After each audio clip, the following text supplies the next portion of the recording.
Zone Media. Time to party! It's not time to party. It's time to be sad. Welcome to Behind the Bastards, a podcast that exists to make your week worse so that you're more irritable and frustrated around your friends and family and at work and just a less happy person, you know, altogether. That's our job here at Behind the Bastards. Stop talking about us. For some reason, this is profitable. My guest today, Steven Monacelli. Steven, how you doing? Oh, I'm pretty awful. Yeah. Pretty awful. Yeah. That's the general vibe. Everybody seems to be awful. Did Robert get your last name right? What did he say? I blacked out. I said Monacelli. I mean, it's Monacelli or Monacelli. It just depends on, which side of Ellis Island you're on. Fair enough. That's right. The right side. I could do like a Monticelli. Like a little finger gesture. Yeah. Because you're Italian. Oh, yeah. No. Steven and I can both say the two slurs that Italians get. Yeah. Anyone can. Anyone can do it. It's always acceptable. It's always fine. I feel very outnumbered today because I don't have a beard and you're both Italian and the blonde hair. Look, I'm not. There's some wonderful things about having Italian heritage, but I think when your country invents fascism, everyone gets to make fun of your accent forever. Yeah. Like that's just a fair rule. That's just a fair rule. It hasn't even really been that long. We need a little more time. Less than a century, or just about a little over a century since it started, I guess.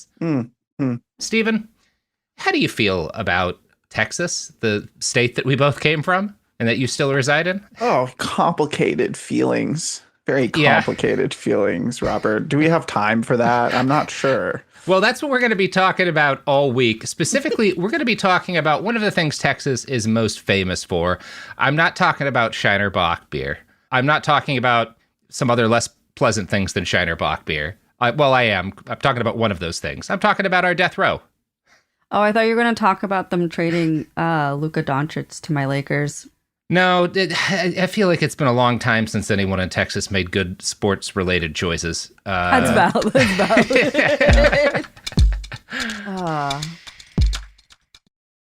This is an iHeart podcast. Guaranteed human.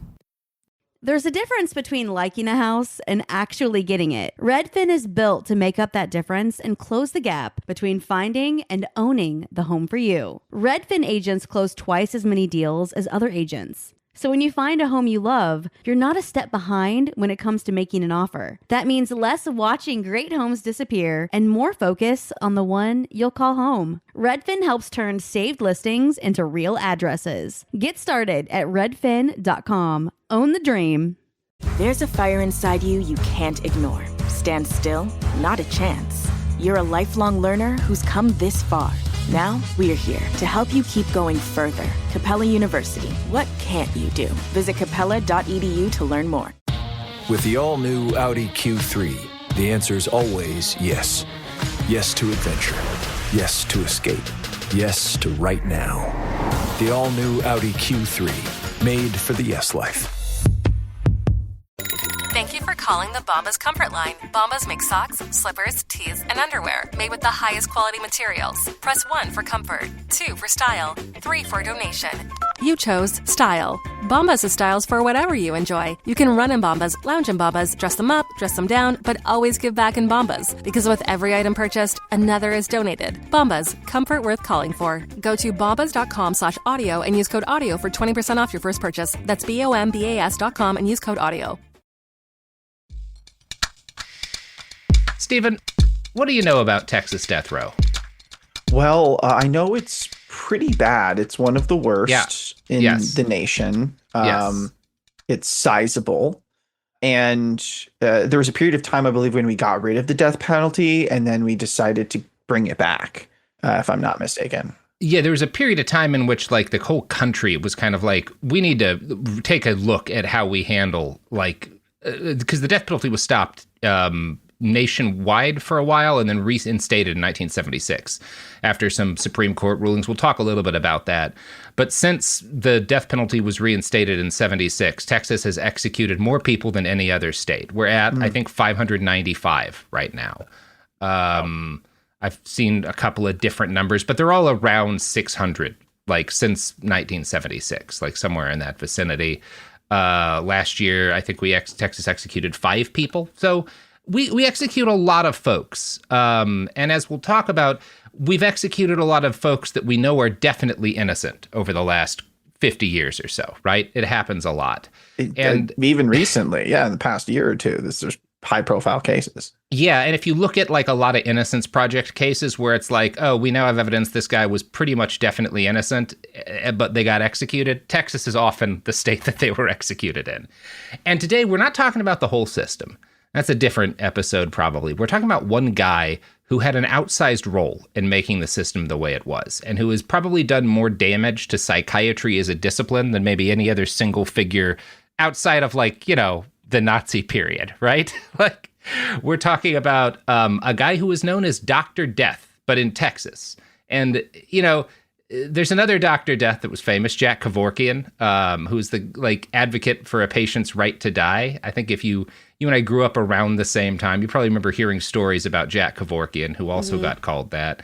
He was a very different guy. There's some like weird and questionable stuff about Kevorkian, some like eugenics edge stuff that he wrote about privately, but he's not really someone we'd focus on in this show. I think fundamentally what he was doing is like more or less fine, you know, with some potential room for quibbles there.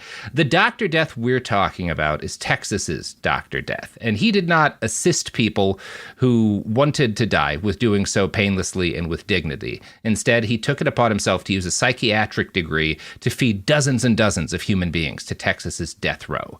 He was the doctor who would sit down and tell a jury, this man has to be executed or he will kill again. That was his business. And his name was Dr. James Grigson. Have you ever heard of this guy? So, to be honest, no. When you first reached out and mentioned Dr. Death, there was another doctor in North Texas who had also been given that moniker. We've got a couple of them, huh? Yeah. And so that was the person who I immediately thought you were referring to. Way to go, Texas. Yeah, but he was like some surgeon in Plano, and some botched stuff happened and a bunch of people died. So not that. I'm sure we'll cover him. Bad like elective surgery stories is one of our bread and butter. It's just like bad, you know, doctors who get people killed that way. But Grigson, didn't hear about him. No. Yeah, there's you know, it's awful obviously if someone's just like incompetent or not taking care and kills people accidentally. But this is a guy who, like, his business was convincing juries to kill people, right? And it made him like a fairly wealthy man. And so, yeah, that's the guy we're talking about today, Dr. James Grigson, who was born James Paul Grigson Jr. On January 30th of 1932 in Texarkana, Texas. And I don't know, if our listeners haven't been to Texarkana, how would you describe Texarkana? It's like a little bit of Texas, a little bit of Louisiana, a little bit of Oklahoma, you know? Yeah, the lake culture is a big thing. Lake Texoma is a huge lake. And so, think about kind of the grimy, like, you know, swampy bayou culture, but it's inland around a lake. Yeah, inland swamp culture is, I guess, a good way to put it. When I was a kid, because I grew up in like southern Oklahoma for a while, I had to go there to get allergy shots. So Texarkana is permanently on my shit list as like a city of pain. But not for any good reason, just because they had a doctor in the town I grew up in had fuck all. So I guess I shouldn't be angry at them anymore. But yeah, I didn't like getting allergy shots. Anyway, that's where James Paul Grigson Jr. is born.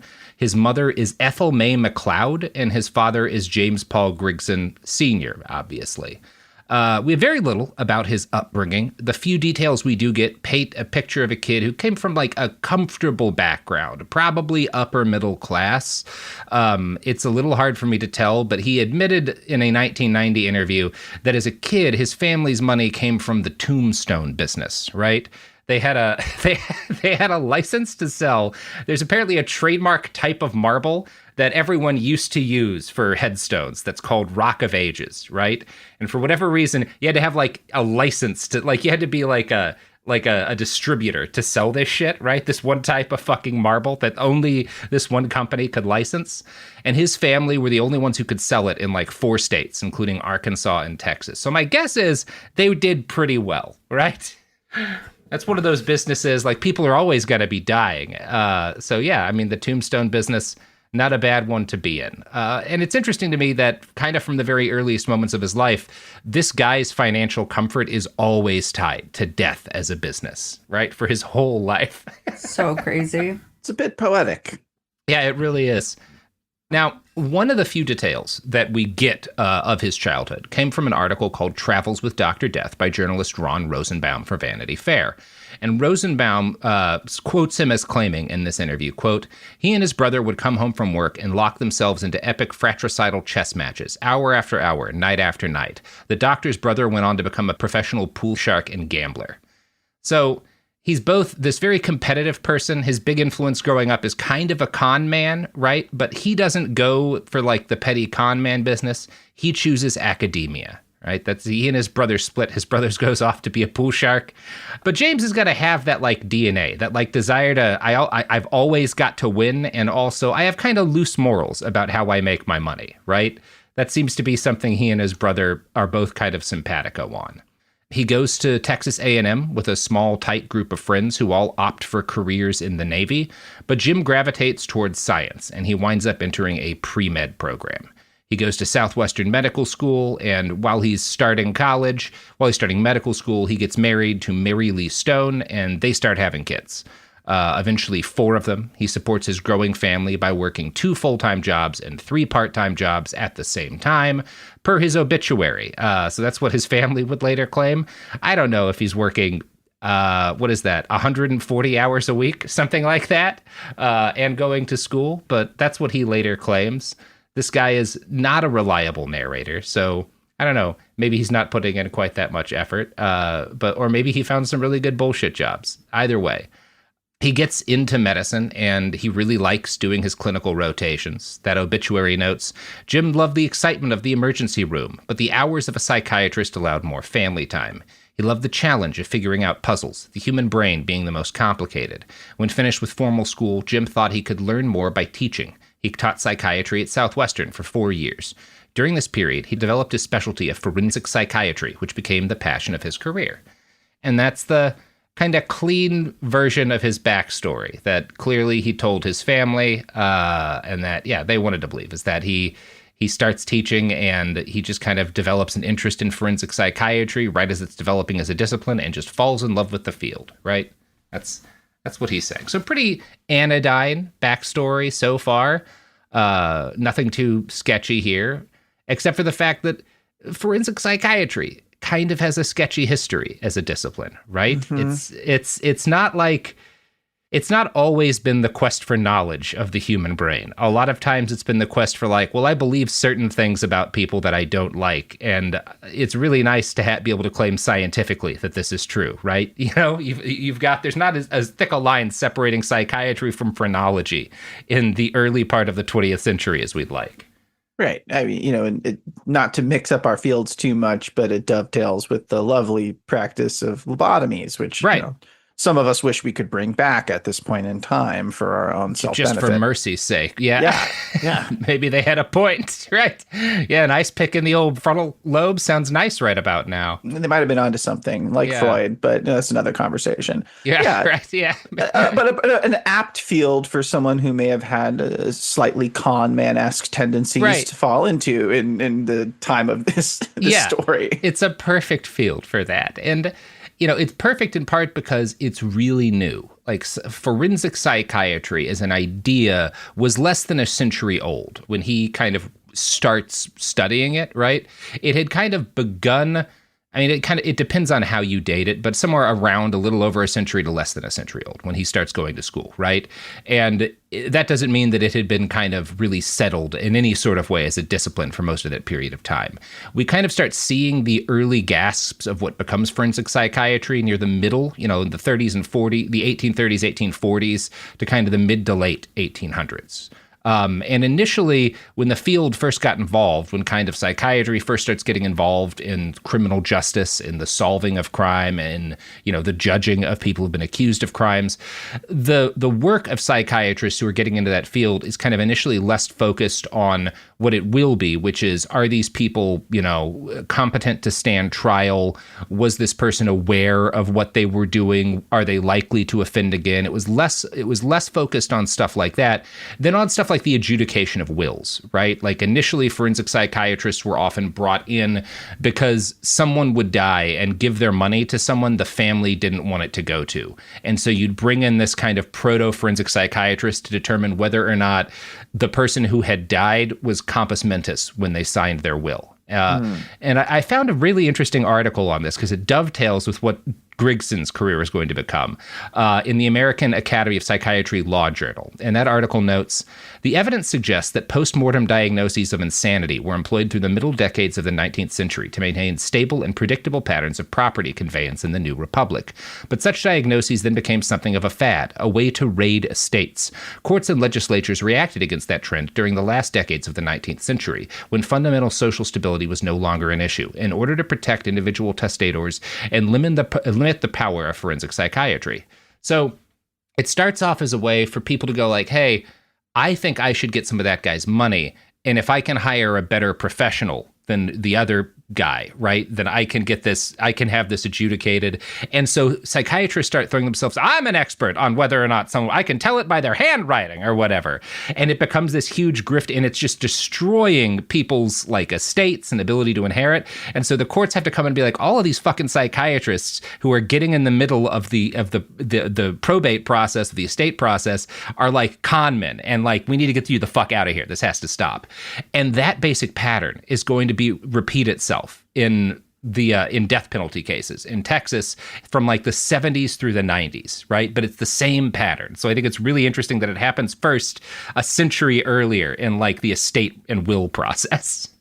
Jesus Christ. It's so cool. Of course, it starts with the money, but then as we develop this larger carceral state and institutionalization process, it bleeds into that, and then I guess get to what we're talking about today. This guy who seems like a real piece of work based on my brief reading. Yes, and it's interesting because it's kind of killed fairly quickly in a couple of decades when the thing at risk is rich people's inheritance, right? Mm-hmm. When it's about that, governments start acting pretty quickly to put the kibosh on it once things get out of hand.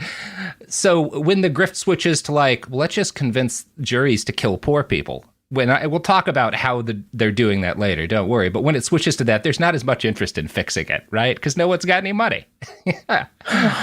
It's cool stuff. You love to see it. Mm-hmm.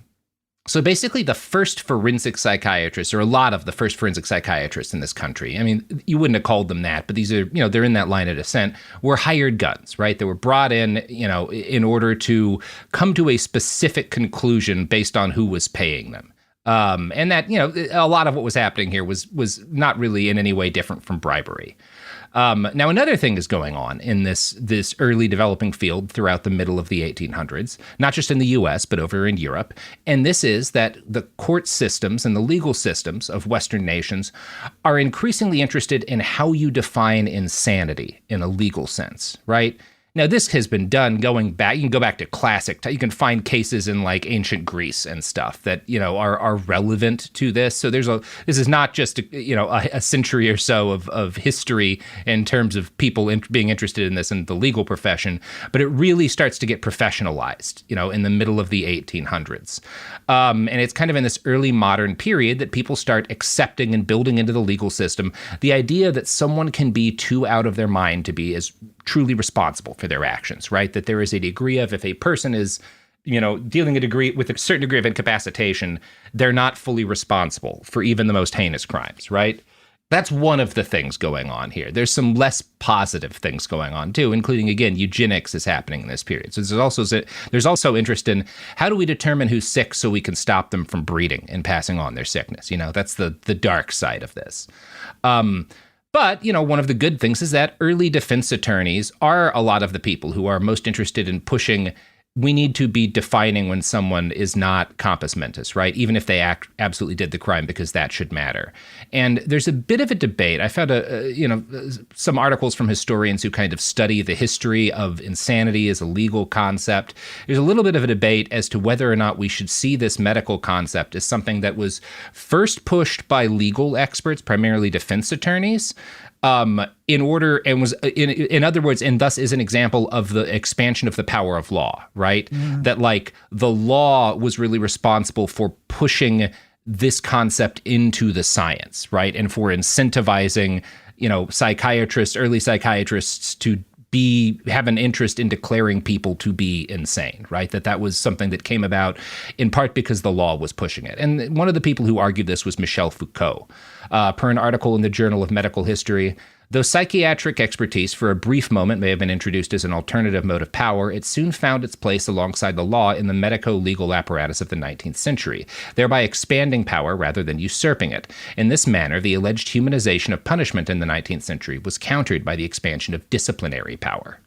In other words, while some of this is good, the fact that we're saying, well, some people really can't be held responsible for their actions, what you're also seeing here is the law asserting a degree of control over who gets a full set of rights because of their mental state, right? And that's kind of the dark side of this. Right. It wasn't just a matter of whether Johnny did a crime and was out of his gourd and shouldn't be held accountable for it. It was a matter of, should Jane be put into an institution where their freedom of movement is restricted and they're applied with medications or, forced to take some sort of procedures they would not otherwise have agreed to do. Yeah, if the law is saying, hey, we need you to define insanity because we're going to use it to declare that certain groups of people are treated differently and restricted in different ways by the law, that's really an expansion in the power of law in a meaningful way.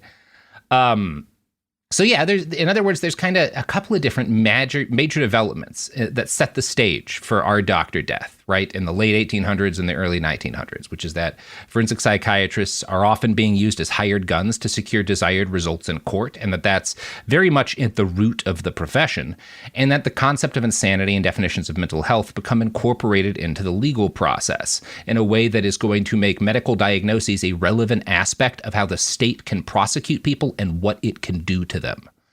Rosenbaum, who's the writer who spent the most time with Dr. Grigson, describes him as a country boy with a killer instinct, who after getting his MD attended a psychiatric residency at Parkland Hospital.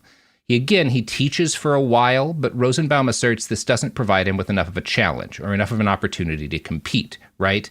And that's kind of this journalist who knows the guy best is I think it's naturally, there's not an adversarial process in traditional psychiatry. Your psych isn't supposed to be fighting you. And this guy wants psychiatry. He wants to win at psychiatry. So the court process provides him, if he can get involved in court cases, then he's part of an adversarial process, which means he can win and someone else can lose. And he could prove that he's better, right, than someone else. You can put points on the board. Can put points on the board, right? The kind of traditional way good science and academia is supposed to go did not suit the, quote, pool shark in him. And so he decides, I'm going to find a way that I can win at psychiatry. And that's why he gets into forensic psychiatry. Now, Rosenbaum claims it's the duel of wits with dangerous criminals, which enthralled Grigson, and this is likely that Grigson would say certain things himself. He had some quotes where he would basically be like, Batman, I'm at a war with crime, right? Criminals, I'm arraying myself against the most dangerous and deadly criminal masterminds in the world. And he really wants to portray himself as this genius chess master. He'll talk a lot about his childhood chess games and then, this adversarial process with all these murderers and whatnot. And he wants you to look at them as he's constantly, every week, he's fighting Hannibal Lecter, right? That's who he's going up against. And that's just not true. That's not at all true. And we're going to talk about how off this belief he has about himself that he really pushed in every interview he ever did is. But first, we're going to talk about some ads. Oh, Jesus. Yeah. Good response to ads.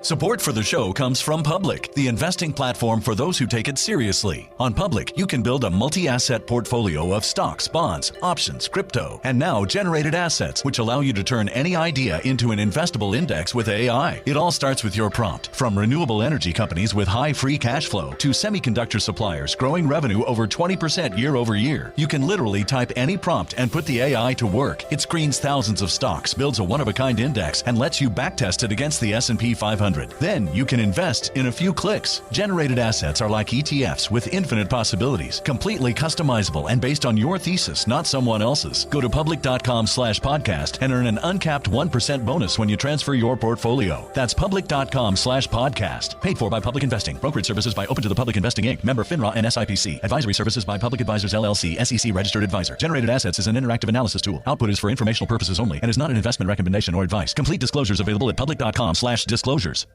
This is Bethany Frankel from Just Be with Bethany Frankel. Most dog food is marketing, not nutrition. That is why Biggie and Smalls eat just food for dogs, real 100% human-grade food with ingredients I actually recognize.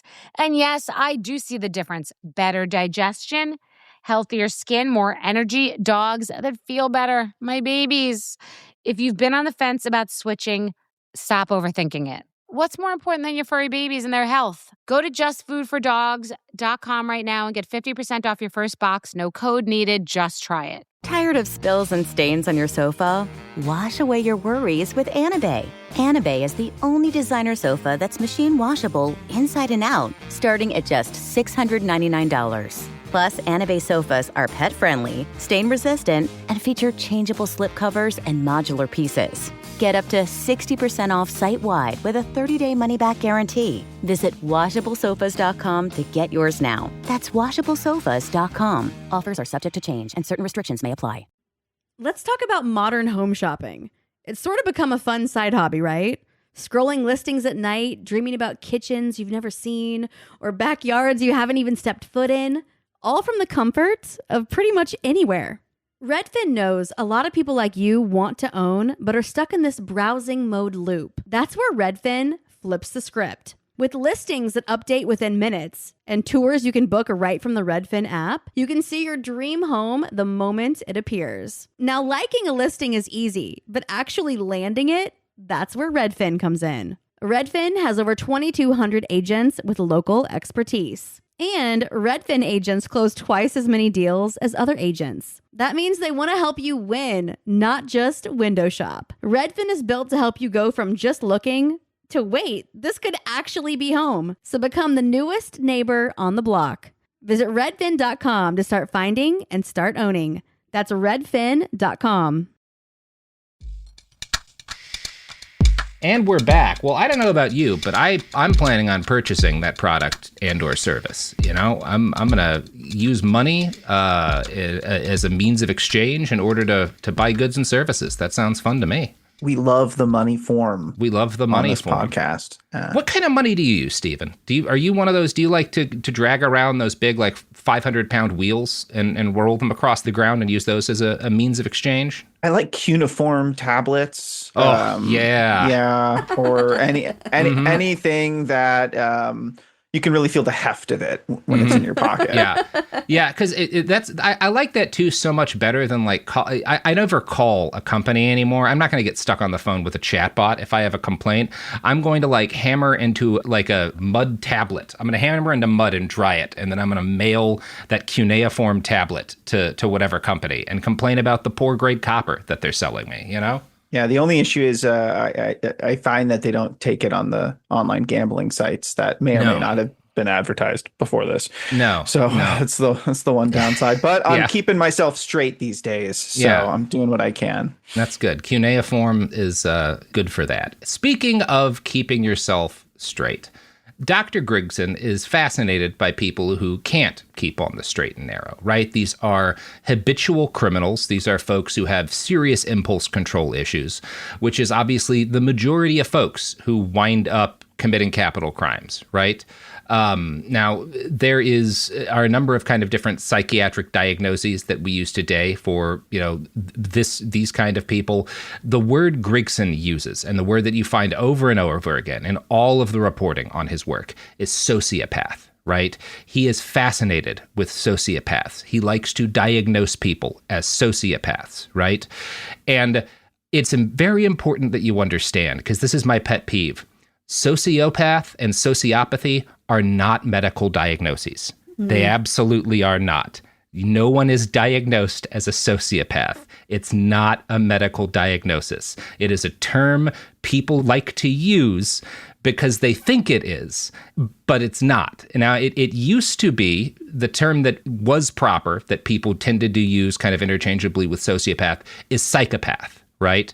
Sure. And psychopathy is what a lot of these people, a lot of like people who commit murder, particularly people who, again, are kind of these career criminals, career violent criminals who have a lot of issues with impulse control, who don't really seem to have much in the way of empathy. Psychopathy is the term that was used for a long time to describe them. We don't use that anymore, right? The current diagnosis that those people tend to be given today is antisocial personality disorder, or APD, right? Which has replaced what we call psychopathy, right? But it's important you know that at the time Dr. Grigson was working, psychopath would have been the medical term for the people that he was declaring to be sociopaths. And when you're talking to like a regular person, like when your friend's like, oh yeah, man, my boss did this or this, and I think he's a sociopath, it's fine. I don't care. I don't correct somebody just in your daily life. If you're a psychiatrist, you should get the term right? You shouldn't just be using a term that's not a medical diagnosis for a guy that you're declaring has an illness that makes him more dangerous, like for the purpose of a death penalty hearing, right? Which is what's going on here. This just really bugs me. Now, psychopaths, which is, again, the term when he's doing these diagnoses, or people with APD, which is what we use today, are people who don't feel guilty for impulsive or violent actions. They lie to others easily and without qualm. They rarely have close relationships, and they often fall into criminal behavior. Hannibal Lecter is probably still the number one cultural touchstone as to, what we used to call psychopaths, but the vast majority of people with APD are not geniuses and they're not good planners, right? That's kind of a key aspect. This isn't everyone, but most people with APD have horrible impulse control. They're not good at planning. They're not good at plotting out genius getaways, right? That's why a lot of these people get caught, is they don't tend to be, a lot of it talks about how they're below average IQ. I have my issues with IQ, but these are not people who make good decisions that allow them to be like Dexter, right? They're not one step ahead of the authorities. They're deciding in a moment to commit a violent crime and then running like fuck and leaving a shitload of evidence. That's the norm, right? These people are not masterminds. The ones who are, might have been diagnosed as psychopaths or have APD, who don't have these problems, who do have good impulse control, who are better at planning, we know tend to gravitate towards one of a couple of different careers. They are overrepresented in business, like MBAs, executives. They are overrepresented in law enforcement, and they are overrepresented in the clergy. They go for jobs. The folks who do have that Hannibal Lecter mastermind capability, they go for jobs where they're protected, right, by what their job is, where people don't look at them or assume because of their social status that they'll be doing the fucked up shit that they're doing, right? It also provides them a certain amount of power to wield over others to fulfill whatever those twisted desires are, and then cover it up should they need to. Right. And there's also all of this stuff is a spectrum, right? People who have aspects of this, there's a degree to which certain things that we tend to attribute to this group of people, like not being overly empathetic, can be a benefit. If you're a surgeon, maybe it's not that bad that you don't really get bothered by cutting into somebody because your job is to cut into people, right? And surgeons are overrepresented, with aspects of kind of the things. And this criteria has been shifting. We've really started to accept in the last couple of decades that our old diagnoses of psychopathy were pretty flawed, and they're still pretty flawed, but we're moving towards a more rational understanding of this whole phenomenon. But it's important you know that even by the standards of the time, Dr. Grigson, when he talks about these murderers who he calls sociopaths, he's just wrong. He's just wrong by the medical standards of the time, and certainly by the standards of the day. So in the 1960s, fascinated by sociopaths, Dr. Grigson starts selling himself as a forensic psychiatrist to prosecutors and defense attorneys. Initially, his business is limited to what were called competency exams. This is deciding if a defendant is sane for the purposes of standing trial. And, there's nothing wrong necessarily with that idea. I mean, there's some issues with how it was applied, but this is not immediately a problematic field. He would claim that he got into doing this because when he first started, he had a lot of errant beliefs about psychiatry as a result of his liberal education. Quote, "At first, I got the shit conned out of me. In medical school, I was as liberal as any psychiatrist you'll ever meet. Most psychiatrists will say if you commit a crime, there's something wrong with you."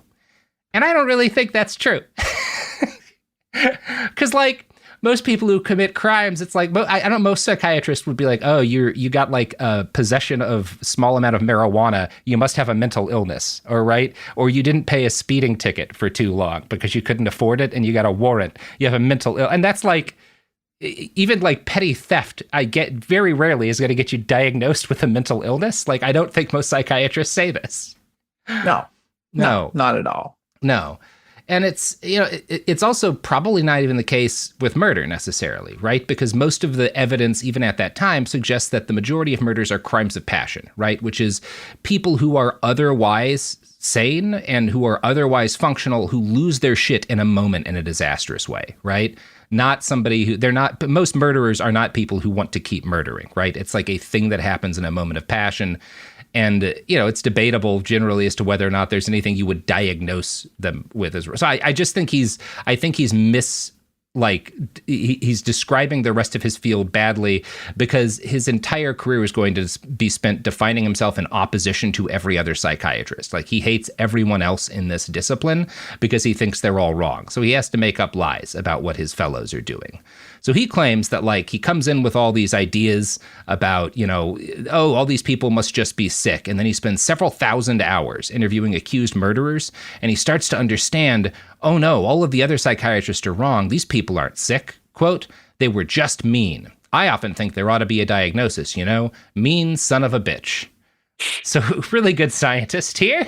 Just, that sounds rigorous. That's falsifiable. I love a psychiatrist who says shit like this. Incredible. I mean, I'm trying to imagine someone in a modern profession just saying that they spoke to a bunch of people. Yeah. I mean, it reminds me of thinking like it has something to do with humors. Like, oh, right. They're just all mean. They got mean son of a bitch disease. There's nothing more to it. You can't read into it any further. Yeah. It's literally like that scene from The Simpsons when Homer gets an elephant at the end, where there's like some animals are just dicks.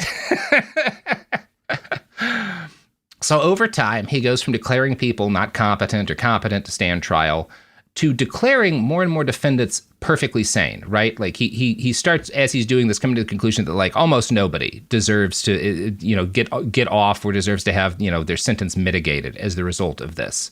And his justification for this shift is something that he kind of perfectly crafted from his media appearances to appeal to the law and order set in North Texas, which is where he mostly practiced. Quote, these days when they'll have tears falling down from their eyes, I've learned to give this response. You can knock that shit off. You're not fooling me a bit. And you can't believe it. Tears will just dry up like that. Okay. So he's crafting his image perfectly for the place and time that he's set in, right? This is going to go over pretty well with juries. He's very popular with Texas juries for a long time. He also wears a cowboy hat a lot of the time, which is like de rigueur for a certain kind of guy.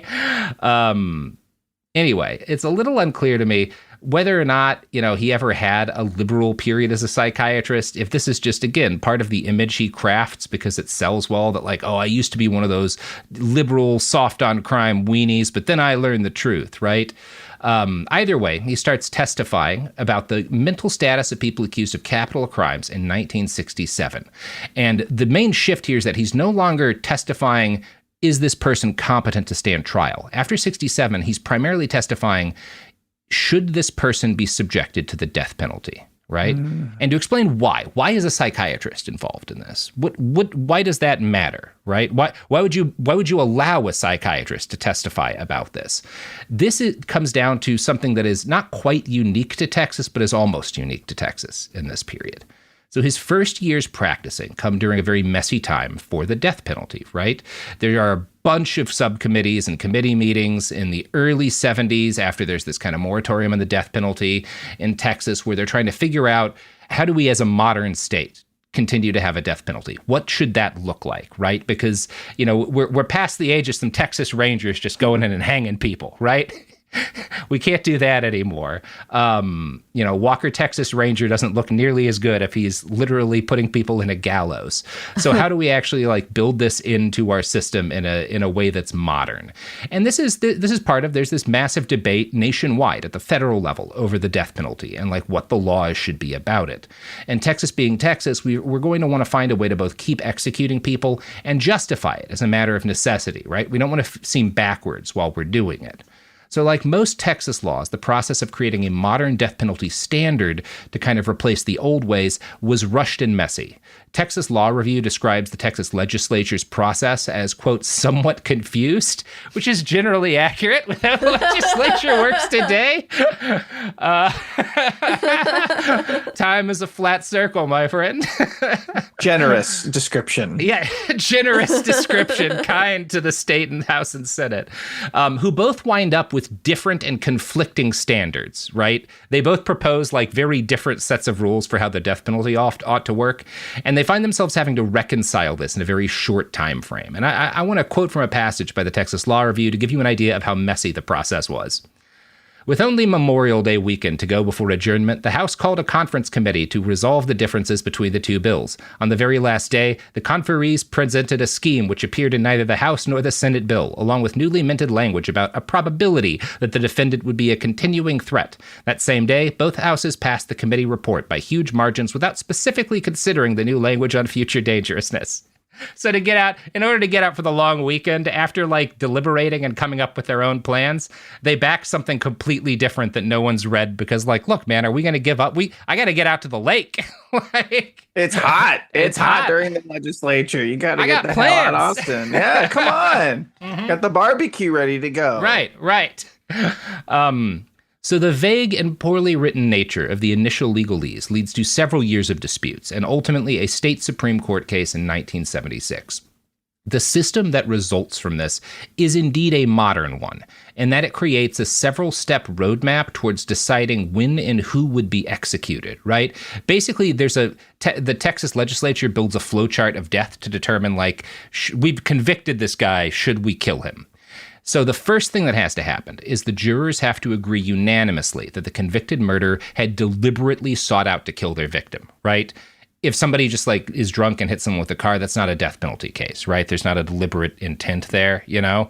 Or if you're just Yosemite Samming and accidentally shoot some guy, there's not intent. So the next thing they have to agree on is that there's some probability that the defendant would go on to carry out future acts of violence. And then the third thing they have to decide is that, having taken everything that happened into account, there had been no provocation that had inspired the murderous violence, right? So if someone didn't punch you and then you shot them, and, you know, that's not an equivalent exchange of force, but you were provoked, right? That would kind of disqualify you from the death penalty, even if you'd get punished otherwise. Now, of these 3 points, you know, the first, I don't agree with there being this with a state like ours doing the death penalty, but the first and third point are at least like, I see why they're in there, right? You want to make sure this isn't just a crime of passion, and you want to make sure there's a mitigating factor, right? That this wasn't part of a fight. That second one, though, that's really problematic. That's pre-crime shit, right? I mean, they've been convicted of a crime, but you are asking a jury to say, in the future, will this person do violence if not killed? You're asking the jury to step outside of any evidence and make a prediction about someone's future behavior. Do you see how that's maybe a problem? It's certainly a distinction. And, you know, the only parallel I can think of is whether someone is released on bail or not, because they might be considered some sort of flight risk or maybe a public safety risk. But if you contain that within the boundaries of holding someone in detainment or holding them behind bars. Right. Yes. This isn't a permanent status. We're not determining this person's whole life, right? You know, even though that doesn't make it not problematic. Yeah. Right. There's a possibility they could, you know, spend time in jail and show that they're of no threat and then be released. Right. So, I mean, it's a huge difference. It's requiring people to look into the future with no real basis. Yeah, which is like weird, right? And so this second thing, right, this second like point on the flow chart becomes known to the legal community in Texas as special issue number 2, right? And that's really what a lot of death penalty cases are going to come down to, is special issue number 2, right? Is this person going to commit more violent crimes if they are left alive, for the rest of their life in prison or whatever? And this is almost unique in Western jurisprudence, right? In essence, the state of Texas has codified the duty of a jury in death penalty cases to predict the future. Only one other state in the United States required a finding of future dangerousness when considering the death penalty. It's such a niche piece of like legal theory or legal, procedure that very few people outside of Texas are even aware that special issue number 2 exists. And the broader national psychiatric community doesn't seem to really have initially seen this as an issue that might concern their discipline, right? Because they're, it's just that they've got 50 states. They're not concerned with like this initially as like why would you even think psychiatrists would get involved in this special issue number 2, right? This would prove to be an error. Because if juries were now going to be asked to determine, will a person kill again if left alive, prosecutors are going to start looking to hire experts, special experts for court cases, who can speak to what kind of behavior is predictable for what kind of defendant. So Dr. Grigson is going to be among, if not the very first of these guys, of these psychiatrists, right? And he describes how he fell into this line of work, in doing so as a natural evolution of his previous work. Per an article in Time, he was going about his normal duties, evaluating people for commitment proceedings when, quote, one court veteran suddenly thought, hey, here's a sane psychiatrist. Instead of playing golf on Wednesday, I started doing legal work, right? So that happens in like the early 70s. He's been kind of evaluating people in a similar way for a while, but now it's sort of codified into like, this is how we're determining whether or not to execute people, by the mid 70s. And in short order, court cases now take up most of his professional time. He's making like $100 an hour, bringing in some $60,000 a year in the 70s, which is hundreds of thousands today. This is a lot of money in the 70s. Yeah. This is probably somewhere in the neighborhood of $250,000 a year in modern money, right? And he's doing like a day of work a week, right? So nice gig if you can get it. Yeah, he's got the Pat Sajak career path. Yeah. When interviewed about Dr. Grigson, University of Texas law professor George Dick said, he is skillful and persuasive, and he doesn't talk down to the jury.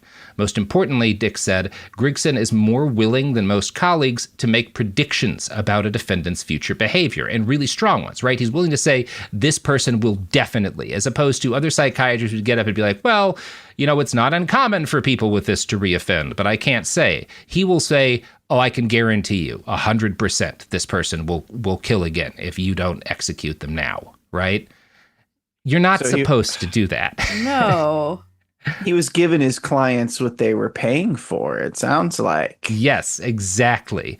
And there's going to be research in the future that shows that whether or not psychiatrists are hired by the defense or prosecution biases their findings on individuals that they're asked to like evaluate, right? That like, yeah, who is paying you matters, and that's important. None of this is blind. It's not the court hiring someone to say, just tell us one way or the other, right? This is prosecution being like, I want to put a death penalty thing on my belt, like make sure this guy, we can fry this son of a bitch.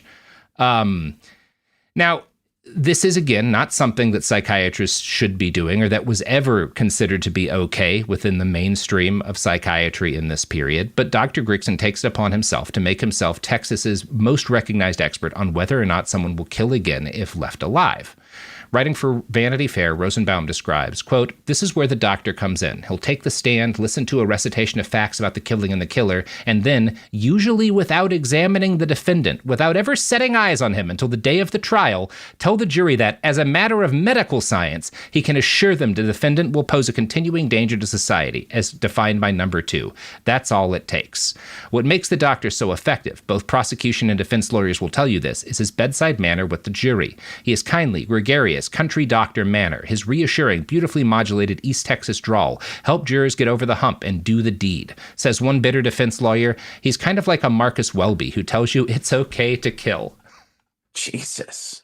So he basically does the least amount of work possible and comes out with the most certain opinion possible. Yes, with the most certain opinion he does. And he's not, again, there's a whole thing about this, the Goldwater rule, based on, that guy who was considered a crazy conservative. And so psychiatrists started like diagnosing him on TV as like, paranoid and whatever. And the discipline, the APA was like, you can't do that. You never met the man. You can't just diagnose a guy from television.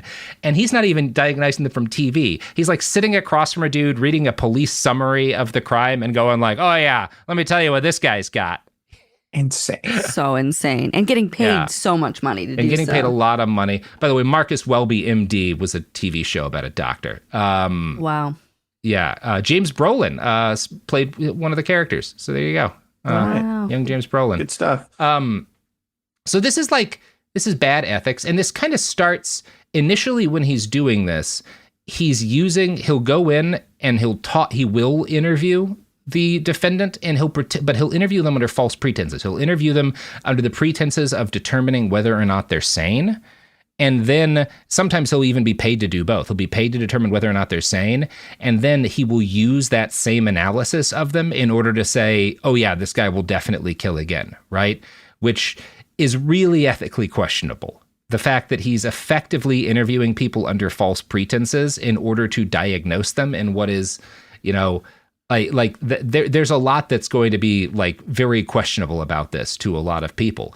But, in the mid 70s, late 60s, mid 70s, when kind of he ramps up doing this, there's just not a lot of eyes on him, right? In 1975, the National Institute of Mental Health publishes a monograph titled Mental Health and Law, which is based on extensive research of psychiatrists who had attempted to predict long-term criminal behavior in their patients. And it found that there was no reliable criteria for long-term predictions like the ones Dr. Grigson had started to make for a la carte payments. But again, there wasn't really an idea that anyone would do this for money the way that he was. So he's not initially drawing a lot of attention for acting as like a gig worker for the electric chair. He keeps testifying in case after case throughout the late 70s. And for an idea of how uniquely prolific he is, by 1976, which is 2 years after the Texas State Supreme Court ruling, Grigson had testified against more than 25% of people on death row, right? So he had declared more than a quarter of people set to be executed by Texas to be incurable sociopaths who would kill again. Like those are the kind of numbers he's putting up. Wow. And because there's no overlapping set of ethics between the medical profession and the legal profession, nothing that he did in the court of law was necessarily illegal. No. Even if it clearly went against basic ethics in the medical field. Yeah, and that's kind of where things, because things are going to come to a head in the Supreme Court a couple of times over this, over the fact that everyone in his medical discipline is saying this is bad, but it's not illegal, right? So while he is initially kind of lonely, if not quite singular in doing this for a living, people start following him when they realize how much money there is. There's so many capital cases in Texas. There's plenty of them for a number of psychiatrists, and people realize he's spending like a day a week and getting like fucking 60 grand a year. Fuck it. Hell, like a day a week for 60 grand is pretty good money today. Like a lot of people would kill for that gig. So there had been, interest. This is not a thing like, I don't want to paint it as like no one had ever considered prior to Grigson trying to predict violent criminal behavior. As that study I just quoted from noted, this had been something psychiatrists had considered, but like the data suggested that like, no, we're really bad at this. And a number of studies published in the 70s were analyzed in 1981 by Professor Jay Monahan for a paper titled The Clinical Prediction of Violent Behavior. An amicus brief filed to the U.S. Supreme Court by the American Psychiatric Association summarizes, quote, no psychiatric procedures or techniques had succeeded in reducing the high rate of false positive predictions, that is, affirmative predictions of future violent behavior that are subsequently proven erroneous. Professor Monahan observed that, even allowing for possible distortions in certain of the research data, it would be fair to conclude that the best clinical research currently in existence indicates that psychiatrists and psychologists are accurate in no more than 1 out of 3 predictions of violent behavior over a several-year period. So the APA, this comes up, like, there's a Supreme Court case in 1981 over what Grigson is doing, and it's over a couple of issues. Number one, the fact that he's carrying out a lot of these evaluations under false pretenses. He's taking data for a competency hearing, and he's using it to determine whether or not someone will kill again. And just the whole issue with, can we even let psychiatrists predict this sort of thing? And the APA files a brief saying, our best guess is that the most accurate we can be is like 30% or so, right? Which is not accurate enough for determining whether or not people should fucking die.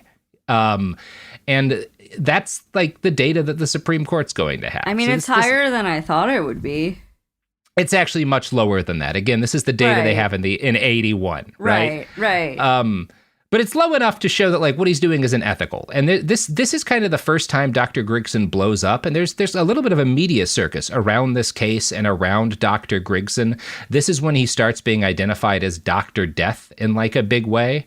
I found a 1981 Time article titled "They Call Him Dr. Death" that really does a good job of summarizing how slapdash a lot of his analyses are, right? And this is based on reporting about, like, how he worked that became a part of the Supreme Court case. He believes that during an hour of examining a defendant's past and searching for remorse, he can determine the likelihood of future violence. Some prisoners really get their rocks off telling you about these horrible crimes, he says. In a few cases, Grigson has offered an opinion without conducting an interview, relying only on the suspect's record. With enough evidence and arrests, he maintains, you can show where a person is coming from. About a third of the time, the pretrial interview convinces Grigson there is hope for the defendant, and he doesn't testify for the prosecution. Dallas defense attorney Richard Anderson suggests that Grigson fills a psychological need of jurors. When they're making a life or death decision, they want to believe an individual who would do these horrible things is a different species from them. He tells them this person doesn't deserve to live. He makes a decision easier. Right? Right. It's about turning them into some other category of person, like we were talking about. And he's doing it with all the rigor of a body language analyst on Fox News. That's exactly it, right? Exactly. But these people don't know shit. They just say, well, he is a doctor. He's a psychiatrist. He must know. He's talking, well about it, based on me being a layman and not knowing that none of these things are, like, genuinely things that he can diagnose. So, this is, like, frustrating, right? And part of what makes this frustrating is that he's not operating in, like, a bubble here, right? Like, the problem isn't thus just you've got this Dr. Death psychiatrist telling juries to kill people. The problem is that most death-made inmates are very poor men, right, who do not have resources to put towards their defense. We are mostly talking about people represented by public defenders. And I have friends who are public defenders, who are in public defense. It's one of the hardest jobs in the world. I have a lot of respect for it. It is also true that it is very common for people, especially in Texas in this period of time, for lawyers who are not qualified, who are not good at their job, to wind up representing these guys, because these are the absolute shittiest shit cases, right? There's no chance you're going to win usually.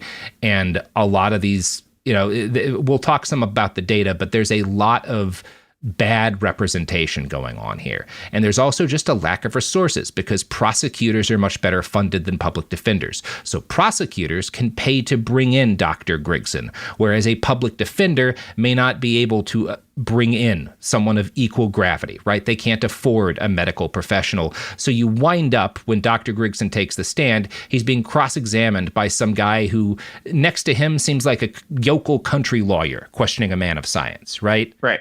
Right. Like, and even if they could bring in an expert of their own, there's the fundamental ethical problem that puts them in the bind where they're going up against someone who's willing to cross all of these boundaries. And even if they could afford the best person to oppose them, it's very unlikely, if not totally uncertain, like they would not go out there and say this person's never going to do anything bad again. Right. Yeah. The best case scenario probably, as if you're hiring like an ethical medical professionals, that he says, well, I can't say for certain one way or the other. And Dr. Death says, I can, Right. Yeah, exactly. Speaking of things you can't trust. Oh, sorry. It's your introduction of the ad break is what we can't trust, right? No. I mean, it's the only thing you can trust, abandon your families, worship products. Jesus Christ. Support for the show comes from Public, the investing platform for those who take it seriously. On Public, you can build a multi-asset portfolio of stocks, bonds, options, crypto, and now generated assets, which allow you to turn any idea into an investable index with AI. It all starts with your prompt. From renewable energy companies with high free cash flow to semiconductor suppliers growing revenue over 20% year over year, you can literally type any prompt and put the AI to work. It screens thousands of stocks, builds a one-of-a-kind index, and lets you backtest it against the S&P 500. Then you can invest in a few clicks. Generated assets are like ETFs with infinite possibilities, completely customizable and based on your thesis, not someone else's. Go to public.com/podcast and earn an uncapped 1% bonus when you transfer your portfolio. That's public.com/podcast. Paid for by Public Investing. Brokerage services by Open to the Public Investing Inc. Member FINRA and SIPC. Advisory services by Public Advisors LLC, SEC registered advisor. Generated assets is an interactive analysis tool. Output is for informational purposes only and is not an investment recommendation or advice. Complete disclosures available at public.com/disclosures. This is Bethany Frankel from Just Be with Bethany Frankel. Most dog food is marketing, not nutrition. That is why Biggie and Smalls eat just food for dogs, real 100% human-grade food with ingredients I actually recognize. And yes, I do see the difference. Better digestion, healthier skin, more energy, dogs that feel better, my babies.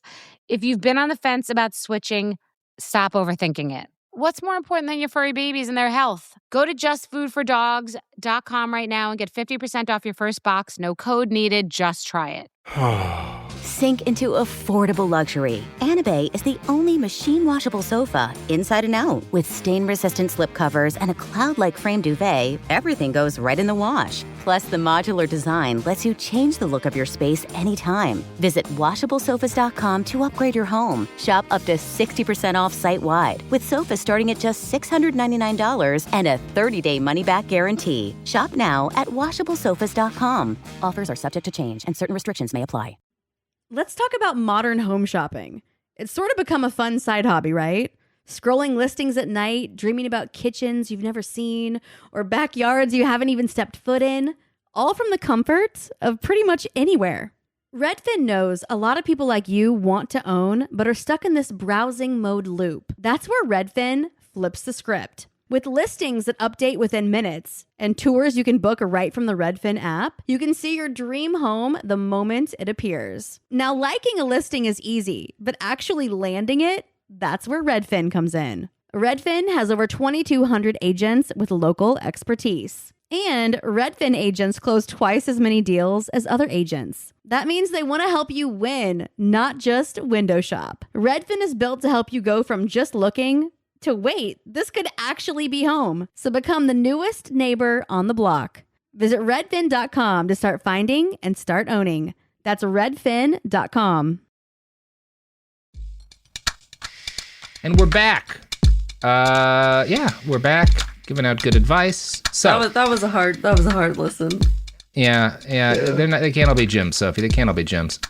Speaking of things that can't all be gyms, defense attorneys. That said, there are defense attorneys, and there are other medical professionals, right, who from, kind of the late 70s, early 80s, start to take issue with what Dr. Death is doing, right, which is kind of what brings that Supreme Court case I had been mentioning in 1981, right? So there's one big case in 1981, and kind of the result of that case is very mixed. Dr. Grigson is told you can't use competency reviews to determine whether or not somebody will offend again. You can't just basically double dip this thing, and you can't do it under false pretenses. If you are going to evaluate someone to determine whether or not they're incurably criminally insane and will kill again, you have to tell them that's why you're talking to them, right?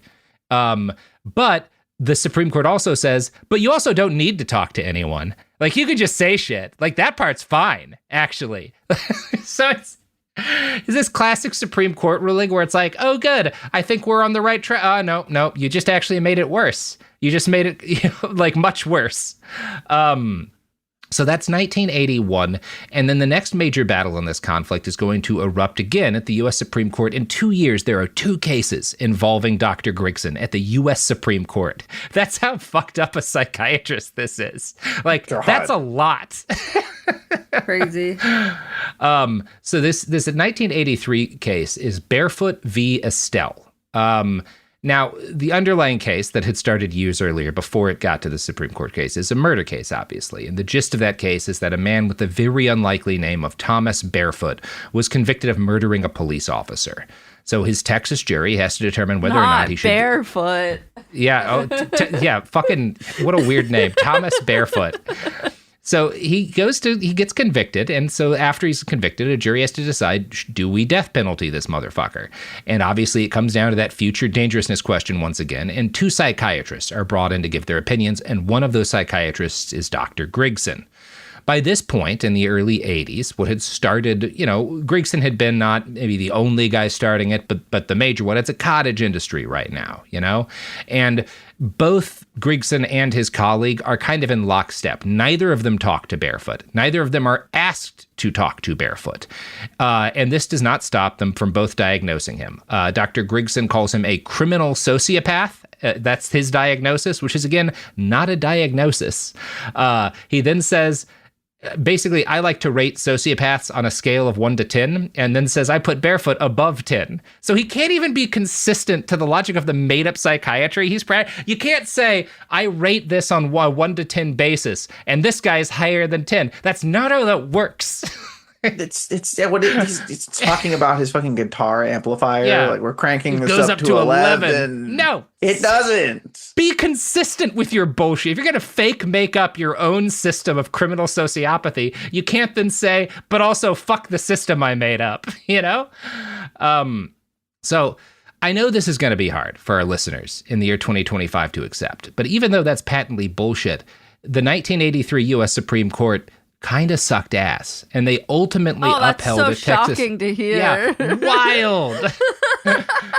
And they ultimately uphold the Texas state court's denial of the delay of execution and wound up creating the precedent through this that it's totally fine for, again, like this is where we kind of finally decide, yes, absolutely, a psychiatrist can just show up, never talk to a defendant and say, yeah, that guy seems crazy. Give me my money, So there are, again, this is like a deeply controversial thing. There's a brief filed by the APA and in which they use their most doctorly language to say, like, what the fuck is wrong with you people? Quote, psychiatrists should not be permitted to offer a prediction concerning the long-term future dangerousness of a defendant in a capital case, at least where the psychiatrist purports to testify as a medical expert possessing predictive expertise.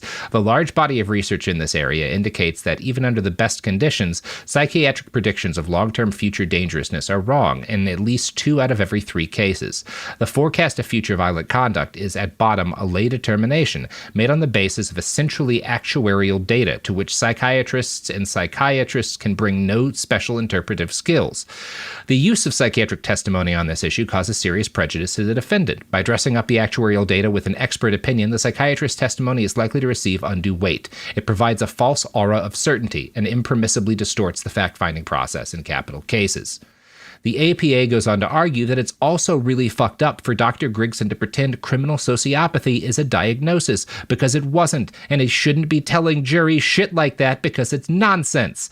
Diagnoses can't be made on the basis of hypothetical questions, period, and this is the only way to describe what prosecutors are asking Grigson and his colleagues to do. Yet the Supreme Court rules 6-3 on the case, and Barefoot is executed a year later at age 39.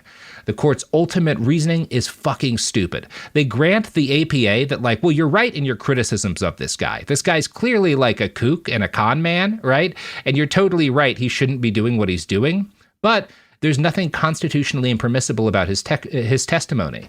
And it's fine because of our sacred adversarial trial process, which means that obviously if this kook is saying bullshit, another expert can be brought in to give countervailing opinions, which will leave the jury up to be the decider, of truth.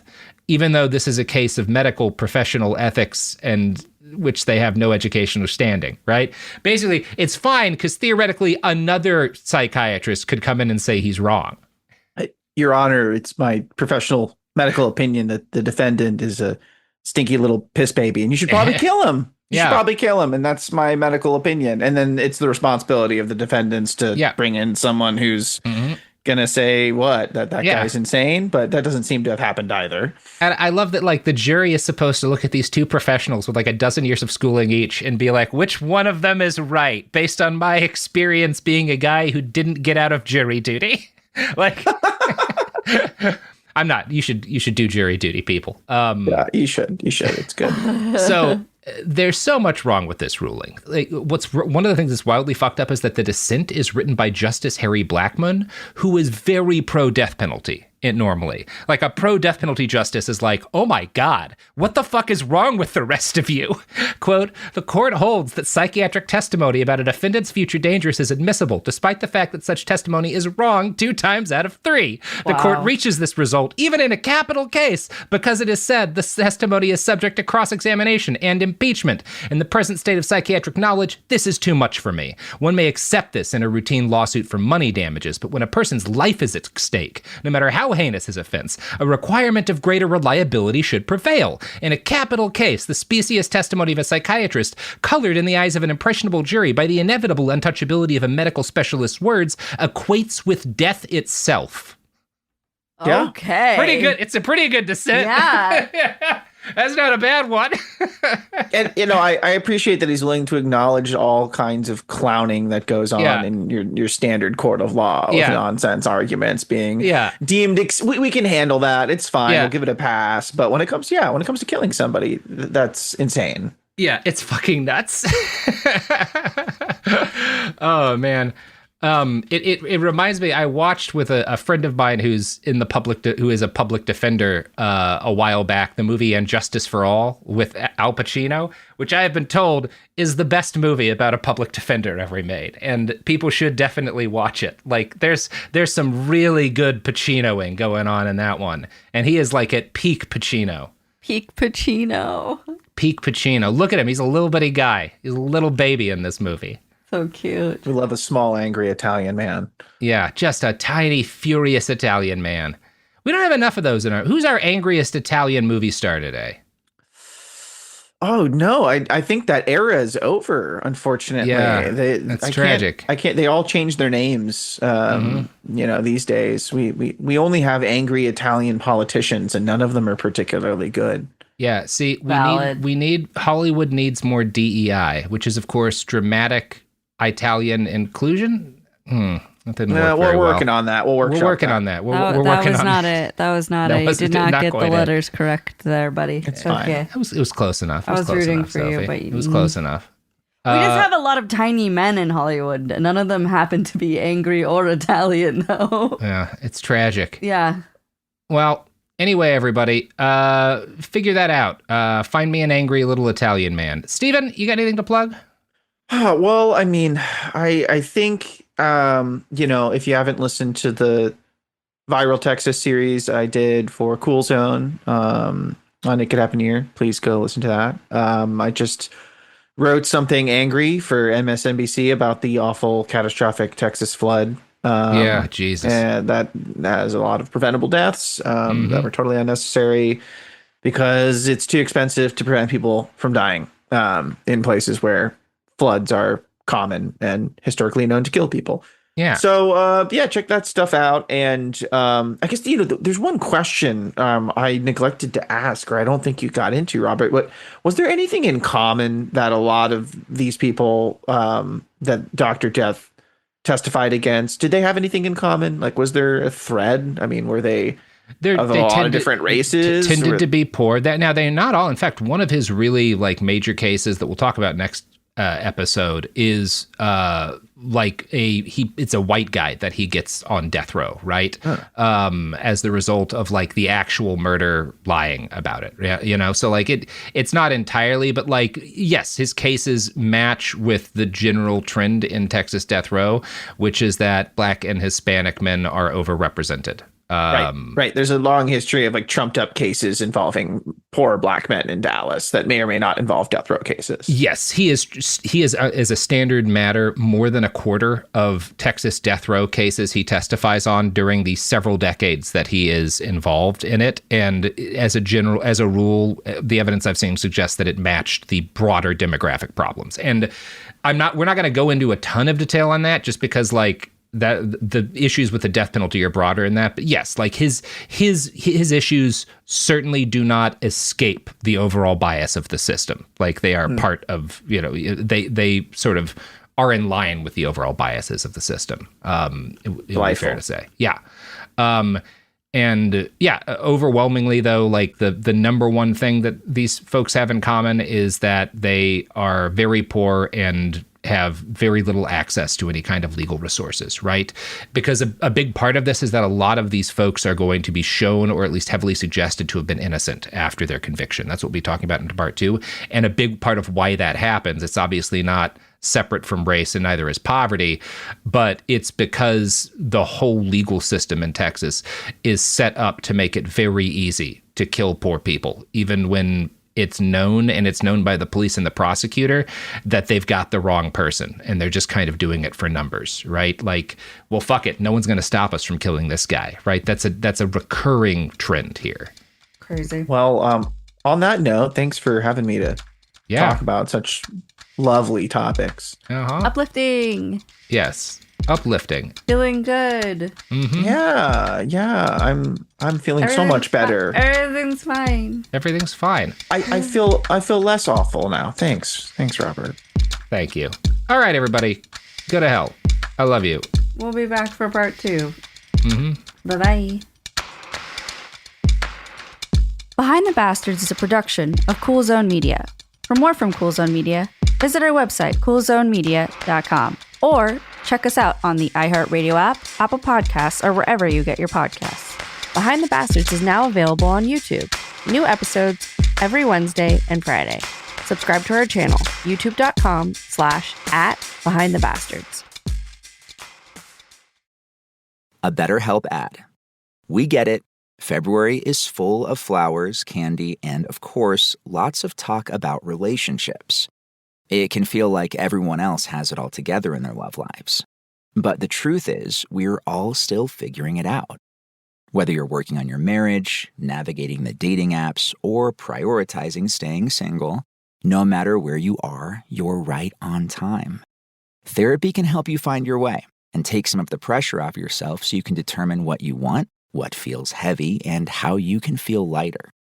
Just a little bit of outside perspective from a professional can lead to new understanding and a lot of progress.